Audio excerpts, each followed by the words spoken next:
Overwatch just dropped a really quick hotfix to the new patch. Let's take a look at them. This is going to be a quick video. This isn't streamed. It's going to be a YouTube exclusive. I just want to get my thoughts out on these out of the way. So enjoy this extra video for today, and if you like it, feel free to subscribe. Okay, so basically, very controversial patch that we just went through. And they've already made some changes. Now, they aren't exactly the changes I would have wanted to see. I thought when they said they were going to be quick to revert some things, that in my mind read more as like the system changes, like changes to armor or changes to the DPS passive. But this one is going to be just a couple specific individual heroes. And I've read through them already. I have to say, they aren't my favorite changes ever. They are generally nerfs to some problem characters, but I'm not exactly sure if I'm in love with the direction they took some of them. So we'll just go ahead and we'll get into it. Ratra here. His Nemesis form cooldown was increased from 7 to 8 seconds, which I actually think is a good change, just because I think his power was shifted too much into his Nemesis form, especially after last patch. And it makes you have to use Omnic mode a little bit, and it makes him a little less viable overall, survivability-wise. However, the other two changes here don't make a lot of sense to me. Basically, it's the base armor, so that's just going to be him regularly, not in... Wait a minute, now that I'm reading this more, this is also under Nemesis. So you know what?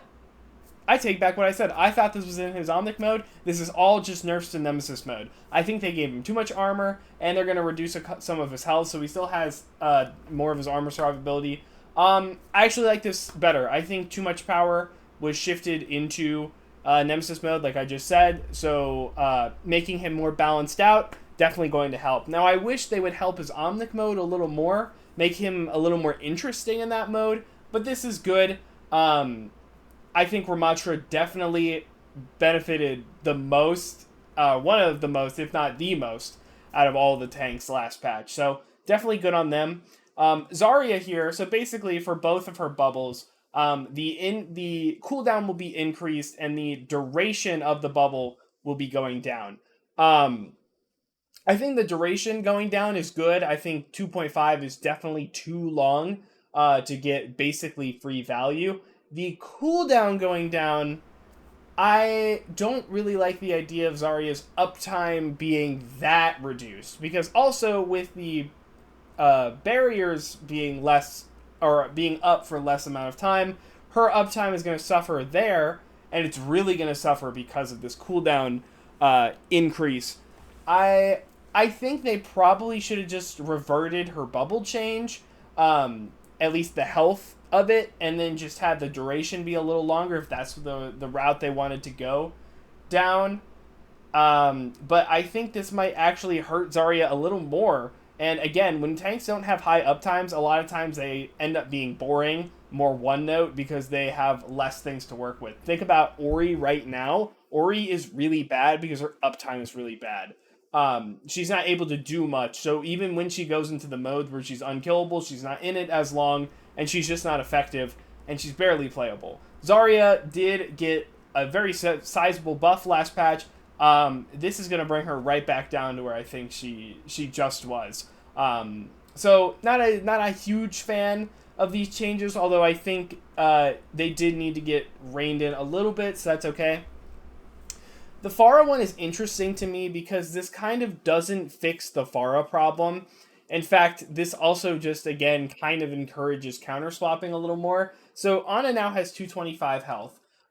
Which means that her DPS counters like Cass and Ashe are going to be much more effective.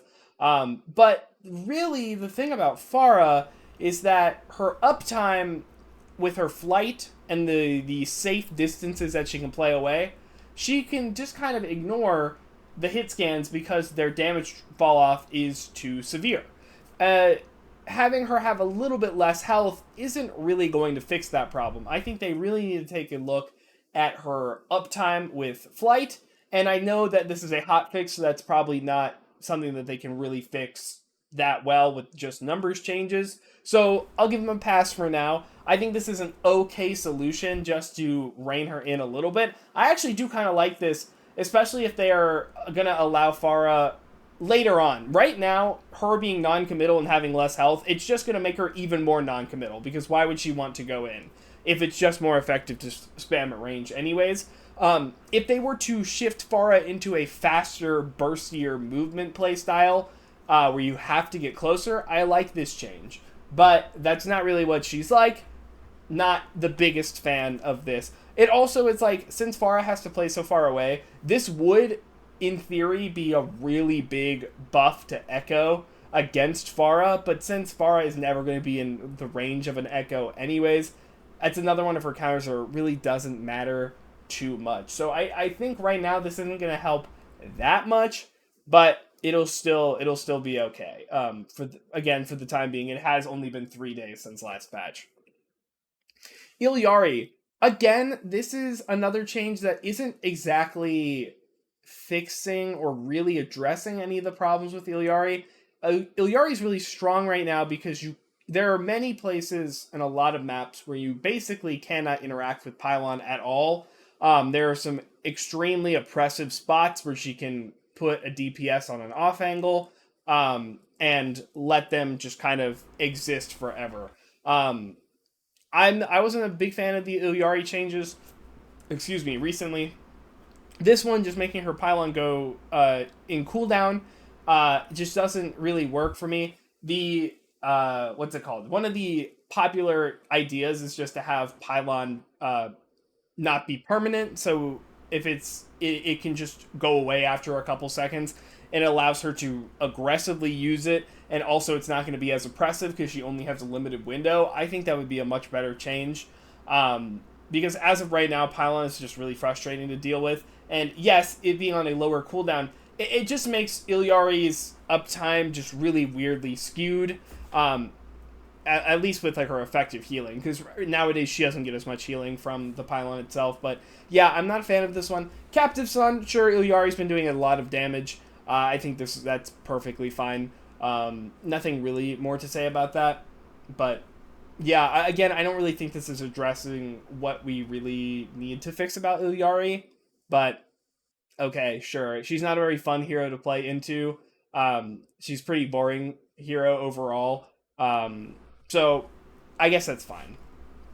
And then, for whatever reason, Lucio just caught some insane stray, and now his knockback was reduced by 10%. So right when the tank knockback reduction got brought back down, Lucio's knockback reduction was also brought down. So now he's going to feel worse. He's going to feel the same, basically, against tanks as he used to, and it's going to feel worse against other characters.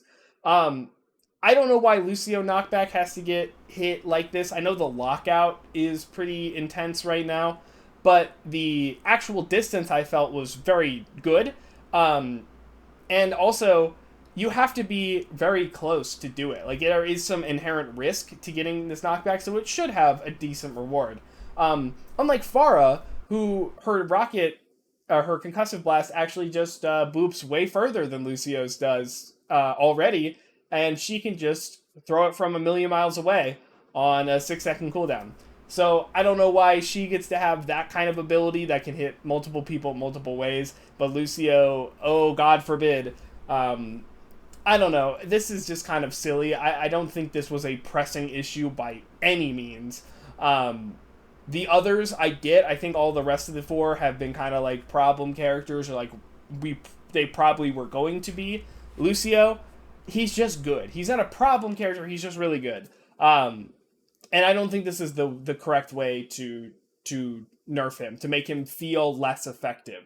But yeah, that's kind of it. I mean, again, this patch doesn't do that much for me.